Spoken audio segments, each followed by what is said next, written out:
Welcome to Geared Up, brought to you by National Car Rental. I'm Todd Bishop. I'm Andrew Edwards. We have a ton of stuff to talk about today. Big show. Andrew.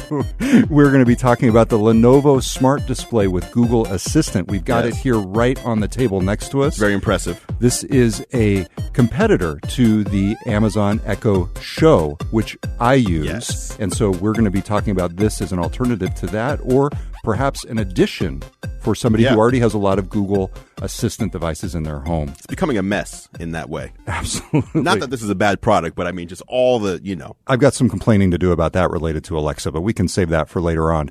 Plus, Nintendo puts a new twist on its Labo cardboard accessories for the Switch.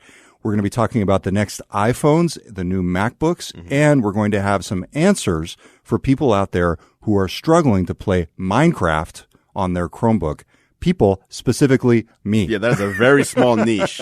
How many of you out there are struggling to play Minecraft on your Chromebook? I think you might be underestimating the size of that population. Okay, so fair. We'll talk about that later on. Okay, let's jump in with our news segment, Andrew. Okay, where are we starting? Let's talk about the new MacBook Pro. Oh, yes, first of all. You've got it here on the table next to you. New MacBook Pro. It is a thing of beauty, but as we were talking about before we started recording, it looks a lot like the previous MacBook Pro. So what's new about this thing? Well, I mean, Apple keeps the same design for many years on all of its products. Maybe even the iPads, they look pretty similar. They don't really go away from their designs. They redesign things every few years, but they will do spec upgrades using that same design. So the new MacBook Pro, they only updated the MacBook Pro. So the MacBook and the MacBook Air have not seen any updates this year yet. What they've done is they've moved to Intel's 8th generation processors. And then on the 15-inch version in particular, they've gone to DDR5 RAM, which allows them to now offer up to 32 gigabytes of RAM in a MacBook Pro for the first time. I got to confess, I know what RAM is, random access memory. RAM. This is like the short-term memory of a computer. I have no idea what DDR RAM is. What is that? That's all the RAM that you've been using for, I don't know, the past decade and a half is DDR RAM. It's that now it's DDR5. DDR5. So all that means is, I mean, to put it in the simplest terms, people were complaining with the last 2017 MacBook Pro, why can I only max it out at 16 gigabytes? Why can't you give me a 32 gigabyte option like some of these other computer makers do? And first of all, it was because they didn't have the 8th generation Intel processors that could handle that, but also they were using DDR4 RAM. So now it's DDR5. They have the 8th generation processors, so now they can offer up to 32 gigabytes of RAM. That sounds like somebody who's doing some serious video editing something very high-end gaming where you need a giant amount of memory, short-term memory to basically handle the size of the game that you're 3D playing. modeling, any of that kind of stuff. So I have a 32 gig version here. They're now doing 6-core processors instead of 4-core, again, on the 15-inch. So this is a 6-core i9 processor with 32 gigabytes of RAM. Now, when these came out, there was a big controversy. Right. One YouTube personality named Dave Lee, he's really well known for tech videos, but in particular his laptop reviews. And he got one of these new MacBook Pros with the Core i9 in it. And the Core i9 they've never had a Core i9 in a MacBook Pro. It's the top of the line for Intel consumer processors. And they probably don't belong in a laptop form factor. They run extremely hot. And what happened was he was testing out using Adobe's Premiere, which is their video editing. He was monitoring the processor and he was seeing that the processor would throttle itself. So let's say it was a 2.9 gigahertz processor and it could turbo boost up to, let's just say 5 gigahertz. It would actually drop down to 800 megahertz. The processor couldn't even keep up with its advertised speed under heavy load. So you're buying a laptop that says it's 2.9 gigahertz and not realizing that when you start doing heavy workloads on it, which is why you get a MacBook Pro, the processor throttles itself to underneath the advertised speeds. So it's like buying a V8 truck and realizing all you've got is a 4-cylinder. Correct. Something like that. So there was a huge, backlash, and people were like, Apple is making these laptops so thin. All they care about is thinness and lightness and not properly cooling the laptop, because other laptops with an i9, they're like thick and they have these fans and they're loud, but that's what you need to do to cool them. And apparently Apple worked with Dave Lee behind the scenes to kind of mimic what he was doing. And they say they found I forget what they called it, a missing digital key, something like that. Like basically there was some code that was missing that told the fans how to appropriately act. So that's fixable by a software update. Yeah, and they've already fixed it. They've addressed it. So now it actually does run the way it's supposed to. But for about a week, people were like, they were buying these i9 MacBook Pros. They were replicating. They were seeing that they weren't getting what they thought they were buying, and people were returning them in droves. And so yeah. And in the meantime, now that it's actually running at full speed, does that mean that it's basically melting in your lap? It does run hot. It hasn't been an issue for me, but also it's rare that I use we call them laptops still, but it's rare that I put it on my lap. Like I usually have it on a desk, like something like this. Yep. If I'm doing video editing, like on my lap, it's just not comfortable. I will use it on my lap to like check email or something like that, but it hasn't been that big of a deal. Panos Panay from the Microsoft service team, actually, he's a good guy. He has a phrase for that he invented. Lapability. No. He tried to use that word to say that they're weird, thin laptops that click up. No. All right. Panos. So this is the new MacBook Pro. It's available now. Obviously, they've fixed that issue with the processor. Been fixed. So do you recommend it, for example, for somebody who has an existing MacBook Pro? Yes. If you have an existing, well, it depends on, how recent it is. If you need more RAM, this is the first time you can get 32 gigs. The thing with processors, again, going back to that, this is a very thin profile, and it does not allow you to get the maximum, even with the fix. It will run at the advertised base clock speed, but the turbo boost, you're not going to get what you would get from like a thick 2-inch laptop with all the grills and fans and all that. You're not going to get the same performance out of the MacBook Pro from a processing perspective. It's just impossible. You're working against science. You need as much airflow or liquid cooling as you can get. So I always recommend to people, unless you have a really specific need to get all the megahertz as possible, just get the base processor.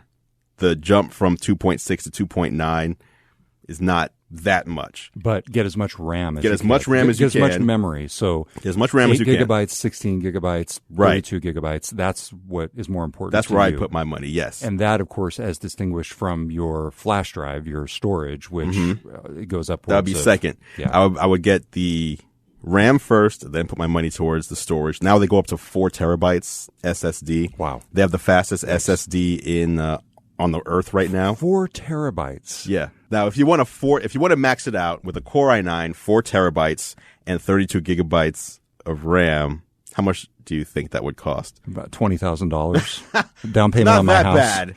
It's $7,000. It's not that far off, right? But that's for 4 terabytes. Like if you just get, I have 1 terabyte here, which is plenty for me. And again, like these SSDs are high class.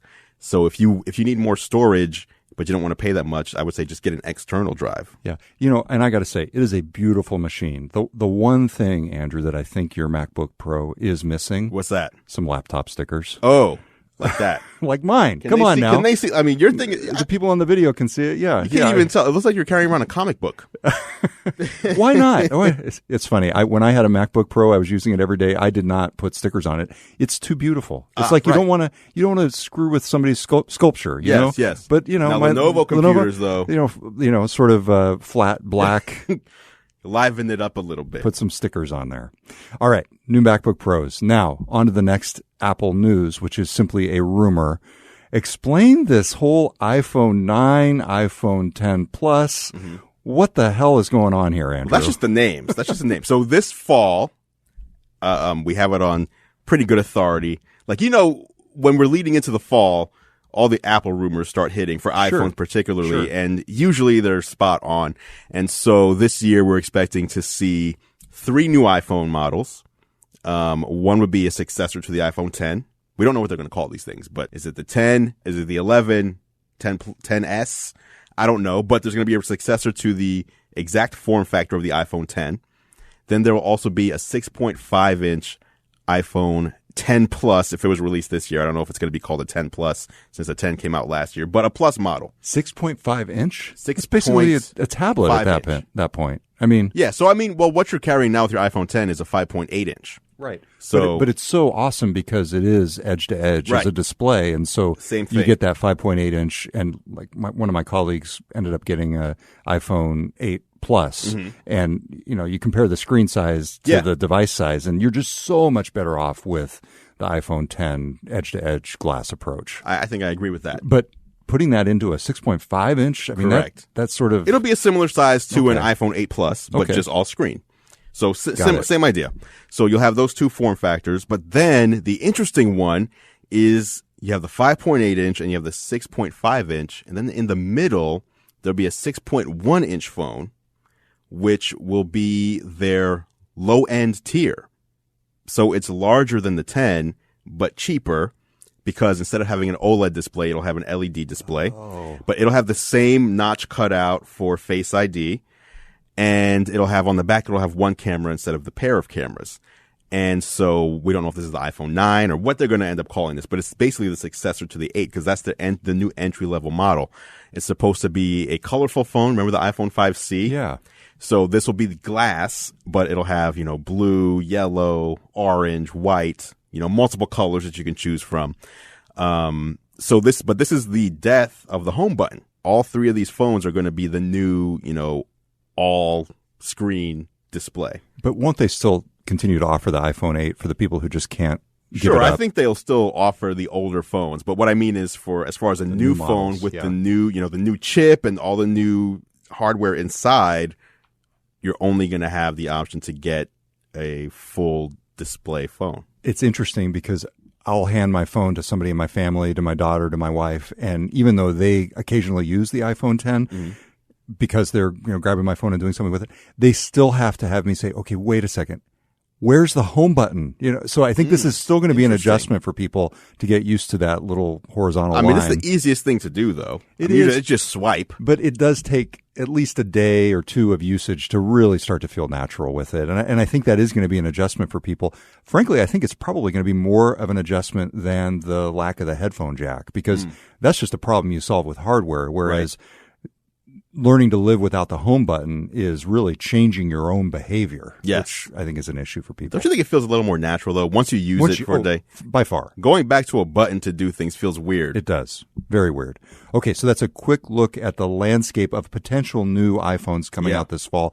Those will all run iOS 12, I presume, which you and I have been testing along with thousands of others out there. In other upgrade news, Andrew, I got to tell you, I am just about ready to give up my Xbox 360. I've been noticing. Just about ready. Just You're about. Not there yet. I've been noticing my daughter has not been playing Connect Party with her friends anymore. So I think she may have outgrown that phase, which was the only app, the only game that was keeping me on That's why. the Xbox 360. Yeah, it was. I mean, you could turn that thing on. The 360 at this point. It's got to be a dozen years old at this point. Well, and it's gone through various upgrades and iterations. So I'm thinking about getting a Nintendo Switch. That would be the obvious changing platforms. Yeah, absolutely. Completely. And I'll tell you, something came out this past week that made me want a Switch even more. Which is? They announced the next version coming out in September of the Nintendo Labo, which is essentially like a cardboard kit that you put together, and it creates this accessory around the Switch controller. Yeah.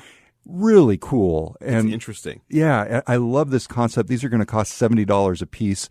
Basically, you can turn it into steering and control setups. The same game can be used as like a vehicle toggle, a car, a plane, a boat. You know, all these kinds of interesting ways of controlling things. The video looks really cool. This is the next version of the Labo, and I know that you've had some exposure, at least to the current version, the previously released ones. And when you say version, it's really just the next set. It's not like it's, you know, because it's all cardboard. It's not like they've re-engineered the cardboard, but it makes it is inexpensive because it's not like you're buying a whole new, you know, tech hardware add-on. But they're cool because it's almost like, Nintendo always does things differently. They always try to, how can we put our spin on something? Even with the Switch, you have a home console that you can take with you. And when you get home, you dock it and you get full experience. Even that in and of itself is different, but it's almost like doing a science project when you have these Labo things. It's like you're putting something together and you're making technology work tangibly in the real world. It's not just looking at a screen and manipulating things. You're actually manipulating things in the real world, which is, you can't do that with an Xbox. You cannot do that with a PlayStation. It's impossible. Well, if you think back to the original Wii and things like the Wii controller, the Wiimotes, and remember the balance board? Yeah. The Wii Fit balance board. This is clearly where they've been headed all along with these alternative controls, whereas you have Microsoft really for a long time focusing on motion controls with the Kinect, and that sort of faded away. Now it's interesting to see Nintendo getting some traction here with motion controls again and with alternative forms of them. That's cool. What did you think? Did you like the Kinect though? Like, I like the Kinect a lot. Oh yeah. I thought it was very unfortunate. The day that from the Xbox One, when they said you can now buy it without the Kinect, I knew it was dead because they made it as an optional accessory you could still buy. Yeah. But if you have hardware that everyone has, then it's safe to develop for it. The second it becomes optional, now you're only developing for a subset of users. So you're not going to develop for it. I will tell you, most recently, the thing that's been replacing that whole gameplay mechanic for me at home is the Oculus Go. And this notion of playing like ping pong with the Oculus Go controller. You didn't mention that last time. Is this a new? This is new. I just got it this past week. Okay, ping pong for Oculus Go. So is it just, you just search ping pong in the app, or is it a specific ping pong game? What is this? I got to tell you, I think Facebook and Oculus are really good at targeting people. Because I'm sure somewhere in my past Facebook feed, with things like the GeekWire Bash, I know that I've said the phrase ping pong at plenty of times, multiple times, and so I go to the main display. I don't know if this is true or not. I'm only assuming. That's a great idea, though. That's an interesting. We should look into this. Yeah. I would not be surprised if they were targeting you based on your past Facebook posts, because Oculus is owned by Facebook. This whole notion that they can see your preferences and then serve up content, no pun intended. So there it was sitting there, Racket Fury for Oculus Go. Okay. And I think it cost $10. And it's pretty darn cool. So are you using the included controller? Yes. Okay. And you use that as a racket? Yes. And it is so realistic and is so difficult. But once you get it going and you're playing against this avatar robot thing on the other side, it's a lot of fun. Interesting. Yeah. Couple hours wasted this weekend. If we both had one, could we play against each other? That's a great question. I don't know. Let me look into this. Yeah. Do you still have your Oculus Go at home? Okay. We should try this out and report back next week. All right. Okay.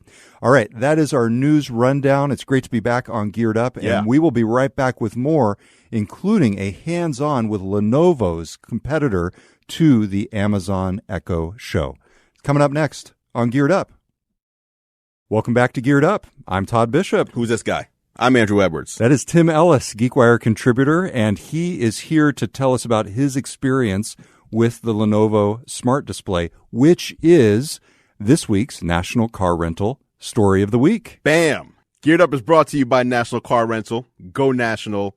Go like a pro. You can find Andrew's other show, Technically Speaking, on the nationalcar.com control center or at youtube.com/nationalcarrent. That's right. Technically Speaking is the show where I give you all the tips and tricks and suggestions for what gadgets you need to take with you when you travel. Business travel, leisure travel, tech can make your travel easier and better. I tell you what you need to bring with you. Tips, tricks, suggestions, sometimes orders, like direct orders. That's right. You must do this. Do this. All right. Correct. The latest tech puts you in the driver's seat of your travel experience, and National Car Rental's Emerald Club will keep you there. That's right. I know, because I'm a member. You are a member. All right. Tim, you've been trying out this Lenovo Smart Display. That's right. Before we jump into this, give us a sense for your smart speaker ecosystem at home so we know the context in which you tested this. Yeah, so I am fully bought in to the Google Home ecosystem. I've got, I think, 4 of the regular-sized Google Homes. I've got 2 of the minis. What? I've got one of the little Google Chromecast music things hooked up to my main receiver in the living room. Whoa. So, yeah. I'm all in on There's the no Google privacy Home. in your home. Yeah, so basically everything you do is transmitted into your search preferences. Is that the way not exactly the way these work. When it doesn't record all the time and send up to the cloud, it only sends things to the cloud when you specifically ask it to. But Okay. But yeah, so I was As really far as excited. we know.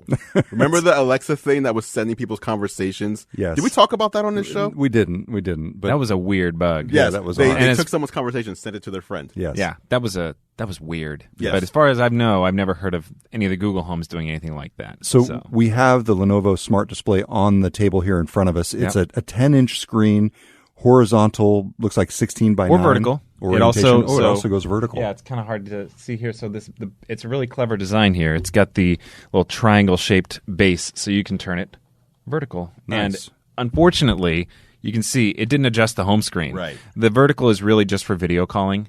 Oh. And you can video call with this thing, which is a pretty cool feature. Unfortunately, it only works with Google's Duo app, so it doesn't. You can't put Skype on here or anything else. It's just Google Duo for the video calls, but it's pretty slick. So here's my big question. The ultimate question on whether I would get this. Mm-hmm. Does it play YouTube? It does. It does play Google's YouTube. device. Of course it I does. know. Hey, I don't want to assume anything in Now, this. well, At this point- well, so that does bring up though. So one of the limitations. So it's great. It plays YouTube. It does all the regular Google Home stuff. This is the first Google Home device that's not actually made by Google. Right. So this is Lenovo hardware, but it's running sort of not the same. It's not just running Android. It's running a new underlying operating system. Android things. Yes, Android things. It's specifically designed for things like this. It plays YouTube. It doesn't play Netflix. You can't use your voice. You can't even open up the Netflix app on your phone and cast Netflix to it, which is sort of the workaround for a lot of the types of apps that aren't built in on the device. So like for podcasts, for instance, I use an app called Podcast Addict on my phone, and I like to use just my phone to play all my podcasts so it knows exactly what I've listened to or where I'm at or whatever. And this thing, you can't use your voice to start a podcast with Podcast Addict. It uses its own built-in Google Podcast app. But I can cast from Podcast Addict to this using my phone. But for some reason, Netflix, you can't cast. Let me ask you a question about casting. Can you cast any video to this? Right now, only from certain apps. Interesting. Yeah. So, So it you is enabled for casting video. Yeah. And they have specifically not enabled casting. Yeah, for some there's apps. a list of certain apps that are compatible right now and certain apps that aren't. Netflix is not. HBO Go is.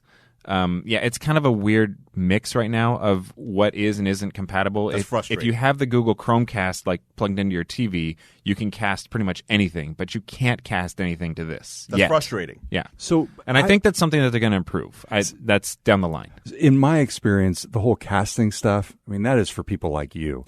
I would, and by that I mean Whoa. by What people are like you me saying? too. For people like me too, I could see myself doing that, and I could see you doing that, and I could see you doing that, Andrew. I could not see my wife or my daughter doing that, and that to me is the ultimate measure, the ultimate bar of acceptance in a household of technology, whether or not everybody can use it. It does take away a little bit of the simplicity of just using your voice, which is the great thing that you can do with these.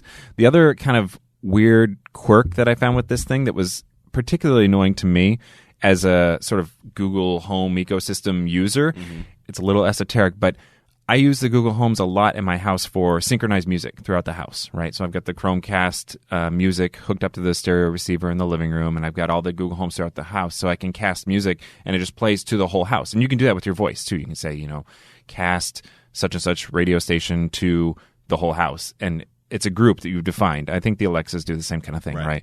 Well, for some reason, you can't add this to your groups yet. What? Yeah. It just Why doesn't do they ship show this up. like that? Is it because it's made by a third-party hardware I vendor? don't know. I haven't found any explanation for why you can't do that. So that was a little bit frustrating to me. While I was using this, I took out the Google Home that was in my kitchen, used this in the kitchen, which is sort of, I think, its main intended place that they want this to live. They've got a great kind of built-in functionality for recipes. You can ask it to walk you through a recipe, and it just puts this huge, beautiful, full-screen, step-by-step recipe on there. Well, let's do a couple demos. Like, do you have this thing set up? Before you do that, I want to mention something because people talk about Google and privacy all the time. So you've got a switch on top Two to turn switches. off Yep.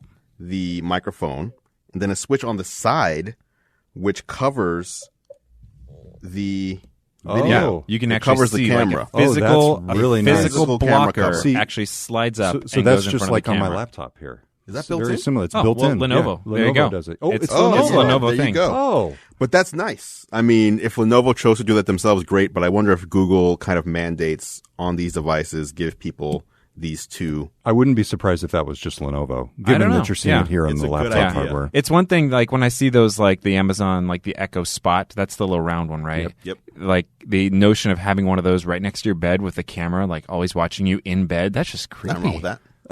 Not a fan Drop of that. in.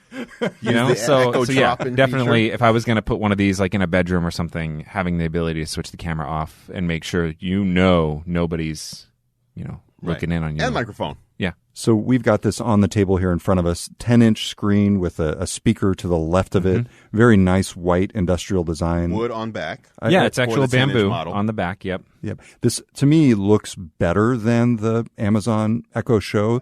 The Echo Show looks kind of like a toaster sitting on your By counter. far. Both from a hardware and software perspective, too. You like the this the this UI, has a user much interface? better user interface than Amazon. Just kind of feels like it's made for, well, I guess they make it for everybody, so anybody can use it regardless of age, but it really feels like it's geared towards the baby boomer segment. It does, and I think that thing, the Echo Show, was originally meant to be more of a security panel, so it kind of has that feel to it. It looks like it could have been made by Honeywell. Right. Oh yeah. Yeah, the industrial design in this, I really like. All right, so let's take this thing through its paces here. Yeah. So one of the things I really like too about having a screen is that you can see in real time what it's interpreting you as saying. I can say, "Hey Google, what's the forecast today?" You can see it In pops up Everett down today, there, It'll be partly cloudy with a forecasted high of 80 and a low of 59. and it's giving me the forecast for Everett Right now because it's that's where I 72 live. and partly cloudy. Yeah, and it's great because it popped up. Unlike the Google Home devices that don't have a screen, it just gave the audio just gives you the forecast for today. But Right. then you can see here on the screen we've got like the 6-day forecast, or no, okay, actually it's not the day. This is showing the trend throughout the rest of the day. So anyway, it's pretty great. You can do recipes. So hey Google, give me a recipe for bacon omelet. Here are some recipes I found. So you can scroll through these recipes with your hand, and then you can, once you choose one of them, you just tap on it. Bacon, ham, and cheddar. Hey, Google, show me the bacon, ham, and cheddar omelet bake. Doesn't that sound good? Is that going to work? Let's see. Here you go. Oh, Let me look at know that. when you want to There it start I hadn't cooking. actually tried that. I was using the touch interface once Look at that. once it popped up on the screen. But Well, yeah. if your hands have eggs all over Yeah, them, But Yeah, you did have absolutely. to swipe though. No, but well, that's true. You may have been able to scroll with the voice. That's not something I tried. So you can either tap the start cooking button, or you could say, hey Google, start cooking. Oh, it heard you. There are It heard you Look at even that. mumbling. Oh, look at Ask this. For the next ingredient or skip to the instructions. So this is one thing though that's a little First ingredient frustrating. is 1 tablespoon Hey, Google. vegetable oil. Be quiet, please. So you can't just say, once it's in this recipe mode, you can't just say next ingredient. Next ingredient. You have to say You have to H, say the Google. catchphrase Yeah. every single time. So it gets a little bit repetitive if you're like, hey Google, next ingredient. You got to The wait. second ingredient is 1/2 cup chopped And then it gives you green the bell pepper. ingredient. Hey, Google, next ingredient. So you just keep doing that Yeah, over and over, exactly. and people in the house are starting to laugh. And it's still, you can see right there. You didn't pause long enough, so it interpreted the entire heard it all. thing. Wow. I don't understand. See, the voice recognition is really strong. They picked up every single one of those words. Yeah. It's just like speaking into the Google search app on your phone. Yeah, it's really good. And it's like real time. Yeah. And it's, like I said, that's one of the great things about having it on a screen is you can actually see in real time exactly what it's hearing you say. So like I've got a 6-year-old daughter, and sometimes she's not speaking entirely clearly. You can see exactly how it misunderstood her and figure out, you didn't say such and such a word clear enough or whatever. Interesting. Okay, so this is the Lenovo Smart Display. What do you think, Andrew, compared to the Echo I think Show? it's great. I think it's fantastic. At CES, I got my first look at this back in January, and I thought it was one of my favorite things that I saw at CES, particularly because the Echo Show had been out not too long at that point, and comparing that interface to this the Echo is just worse. It's just worse from an interface perspective. It doesn't mean that the Echo Show doesn't work or that Alexa's commands aren't, relevant. It's just this is a more elegant piece of hardware and a more elegant software experience, which I appreciate. That said, it's Google Assistant, so it's not going to have as many integrations as Alexa does. They're just higher on that list, but it does have quite a few. It's just, I think hardware makers are kind of gearing towards Alexa first, kind of like how, software developers go towards iOS first. So, yeah, on those lines, here's my ultimate test for the health of smart speakers third-party ecosystem. Okay. Hey, Google, play Jeopardy. I looked for Jeopardy, but it either isn't available or can't be played right now. Oh. Well, it's interpreting that as music because there are no games on this thing. No games. Okay. No, Really? No, you're not going to be able to, like since it's not Android, you can't go into the Play Store and load up any games. And as far as I know, there's no games at all right now in Google Things. Is there any sort of store? There's Or is no it- it's store all- at all. Right now, everything it's built just, in is it's as it just is. what's on there Okay. and what you can cast to it from your phone. Yeah, you're not going to play your Alto's Odyssey on here anytime soon. So, but you can add calendar items? Yeah, Okay, yeah. great. You can view your calendar. You can add a calendar item. You can add a reminder. You can do timers, which is great because unlike the speaker-only home, where you don't really have any feedback about how much time is left without asking, this thing puts the timer right there on the screen the whole time you're using it, all that kind of stuff. That's perfect. Hey, Google, set a reminder. What's the reminder? Send Todd money When do you want to be reminded? every day. Your reminder send Todd money every day at 8 a.m. is ready. You want to save it? First thing in the morning. Yes. Come on, Google. Okay, I'll remind you every day at 8 a.m. There it is. Now, this is interesting because usually when you try to set a reminder, it tries to verify your voice. That's what I was just going to say. Yeah. Perfect. And it won't set a reminder unless it recognizes who you are. So I'm wondering if this is setting the reminder for me, and for some reason this device just doesn't have that reminder Right. voice recognition built in. I Or, wonder if our voices are similar. or we sound too similar. That could Are we it. voice twins? I don't know. Maybe. We Voice just discovered. twins. Okay, on the subject of money, how much? Yeah. So this 10-inch version is $250, and the 8-inch version is $200. Got it. Although for a while, I think Costco might be selling this one for $200. Correct. The 8-inch version does not have the bamboo back, though. It just has a regular plastic, if anyone cares about that. Yeah. Okay. That is the Lenovo Smart Display with Google Assistant.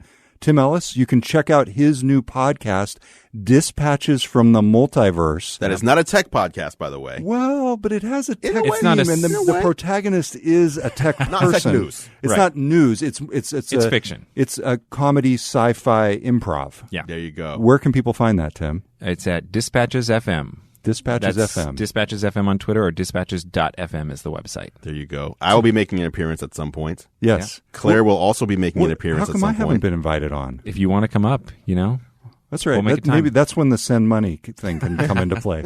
You can follow Tim on Twitter at _Tim. that's right. The Tim on Twitter.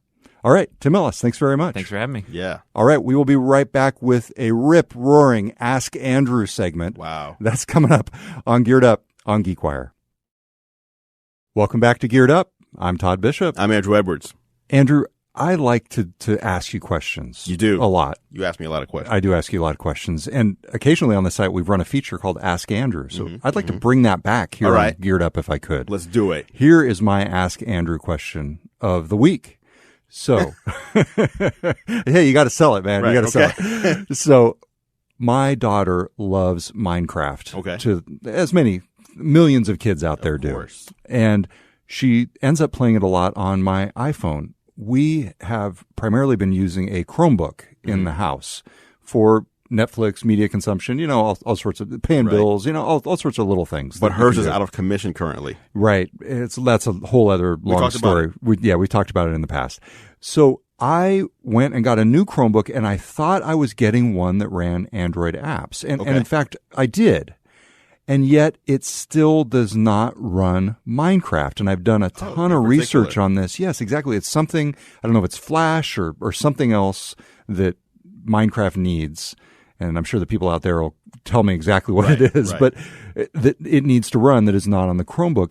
So here's my question. What would be good options in that price range? You're talking $200, $300, $400, no more for a kid to run and play Minecraft and also have the other benefits of something like a Chromebook and a cheap computing device. What's your Okay. advice? So, I mean, you want to play, we can just start with just Minecraft. You want to play Minecraft, you can get an iPod Touch for $200. You can get a Nintendo Switch for $250. Got it. So there, you can even get an Xbox for $250. So I'm just going for starting off with just Minecraft. If people want to play Minecraft for a couple $100, those are some ways you can play Minecraft. Have you played a lot of Minecraft on the Switch? My son has. And does he like it? Oh, yeah. So is it essentially the same experience as Same. playing on like the Xbox One Absolutely. or something like that? So you're playing with a controller and you're just doing it that way. Okay. Yeah. Do you know the keyboard versus controller? Is there like a school of thought, almost like PC games versus console games? I've always been a console guy. I hate playing games on a PC. So I'm not a keyboard game player. Keyboard and mouse, that's not me. So I'm all about the controller. So I can't talk about which is better or worse for a game like Minecraft. I don't know. But those are some inexpensive ways to play Minecraft. So if you want to play Minecraft on the go, iPod Touch, a couple $100, you're good there. If you want to have the advantage of also having your device do other things like email or web browsing or whatever else. Netflix. Although you can do that on a console, on an iPod, too. of course. Consoles, iPod, etc. Apps, you can do that on pretty much any device. If you're on a computing device, there's something like the HP Stream, which is supposed to be decent for the money, but I do think you kind of get what you pay for in the PC world. For sure. However, there are devices like an iPad or Microsoft's upcoming Surface Go that are inexpensive, and they're from companies who generally make very well-made hardware. So the Surface line, whether you're a PC person or not, or a Windows person or not, from a hardware perspective, the Surface line has been pretty great. And obviously Apple makes, very nice hardware with their iPads. So that's, your $300 area. If you want to go especially with the new cheaper iPad, $329, the new Surface Go, you're talking about $400 on the low end. So that actually does get into that realm of the Chromebook without the keyboard, because if you're going to be buying an accessory keyboard with the Surface Go, it's going to cost extra. Correct. And, I don't know, $400 without the keyboard might be tough. It does have the kickstand built in. Yeah. If you like that. That's their thing. I'm sensing that you don't. They just love talking about the kickstand. I just have to give them a little. Panos Panay and the kickstand evolution. Absolutely. So to me, it was shocking that the Chromebook wouldn't run Minecraft. And I started to think, is Microsoft playing the kind of games with its longtime rival Google that Google is playing with Amazon? Google's keeping the because YouTube Microsoft app. owns Minecraft. Yeah, Microsoft owns Minecraft. Google is keeping the YouTube app away from the Echo Show, which we just talked about in the previous segment. And then is Microsoft doing the same thing with Minecraft? I don't think so, actually. I think it's more of a technical issue. Yeah, Chromebooks, to me, Chromebooks, they're inexpensive, but again, you get what you pay for. Like, you're basically buying a piece of hardware designed to run a web browser. That's really, at the end of the day, that's what a Chromebook is. And so trying to play Minecraft in that environment, I wouldn't really expect great results there versus something that's dedicated to either like a Minecraft app running from the Windows Store or from the App Store. It's going to work. I got to say, I think you just sold me on a Switch. Between this and the Labo from earlier, I think you just sold me on it. I've been talking to you about the Switch for... When did that thing come out? Like 2 years ago almost. Yeah, exactly. Hey, man. It takes you a while. I actually feel like that's an important role of mine. I just sort of dig in. Right. And you got to really convince me. Something's got to be really good for me to upgrade. And so I can be sort of the voice of the cheapskate. You're going to be using the Oculus Go for the next 10 years. We're going to be actually seeing real things. You're still in I'm using this. I'm still playing ping pong. Exactly.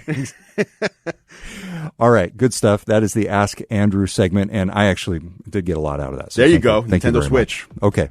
All right. Thank you for listening to Geared Up. If you're not already, you should subscribe to the show and Andrew's YouTube channel to see our live behind the scenes videos. You can do that at youtube.com/gearlive. And of course, you can subscribe to Geared Up on your favorite podcast app. Just search Geared Up. That's 2 words, not one, in Apple Podcasts or wherever you listen. If you like what we do, consider leaving us a rating and a review. It really helps other people find the show. Geared Up is a GeekWire podcast. You can see more from us at geekwire.com. Claire McGrane produces the show. Thanks for tuning in, everybody. Until next time, I'm Todd Bishop. I'm Andrew Edwards. Talk to you next time on Geared Up on GeekWire.